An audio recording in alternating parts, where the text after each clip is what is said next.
del Suministro, Club Ciclista Sepenaco, que viene también con mucha ilusión. Javier González, Jorge Aguilera, Hugo Herrero, Elén Cuenca, Sergi Arquimbau, Daniel García, Eitan, Edo, uno de los tres equipos de la provincia de Castellón, de casa, lo hemos dicho junto con el equipo de Club de Europa, Grupo Herrera,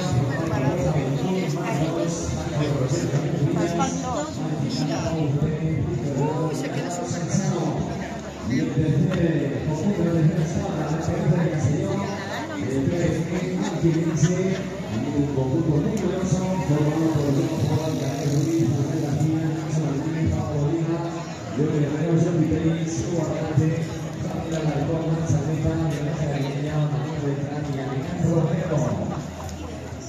Junto a ellos, también ciclistas de los equipos Juan Fidel Uremel, Vital Team Sport, Grupo Deportivo Leopis, ST Picolinos, Íntimo Brás, Grupo Cine, Buen día. David Casola, Chevy Durani, Amin Consulting, el Saxo, Extra Sax Primoti, Estefano Barcelona,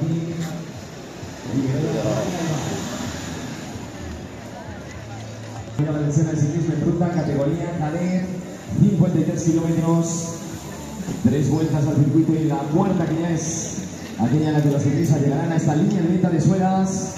Organiza Sport Ciclista Alqueriense en su año del 75 aniversario, Diputación de Castellón y Federación de Ciclismo de la Comunidad Valenciana.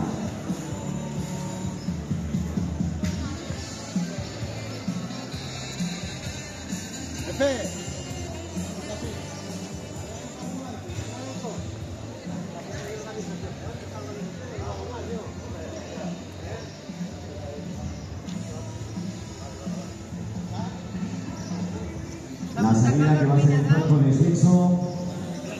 Va a ser un rato igual que ahir. Ahí, home, conforme pegue el sol y la previsión es de que ploga. Para terminar la prueba y llegar a la línea de meta. Y por el contrario, en la salida, esta llegada a meta va a ser en blanca ascensión. Un día. Un final de carrera duro. Veremos si algún ciclista puede entrar en solitario o pues si por el contrario podemos disfrutar de un bonito sprint en esta rampa dura que conducirá a los ciclistas, como hemos dicho, hasta la línea.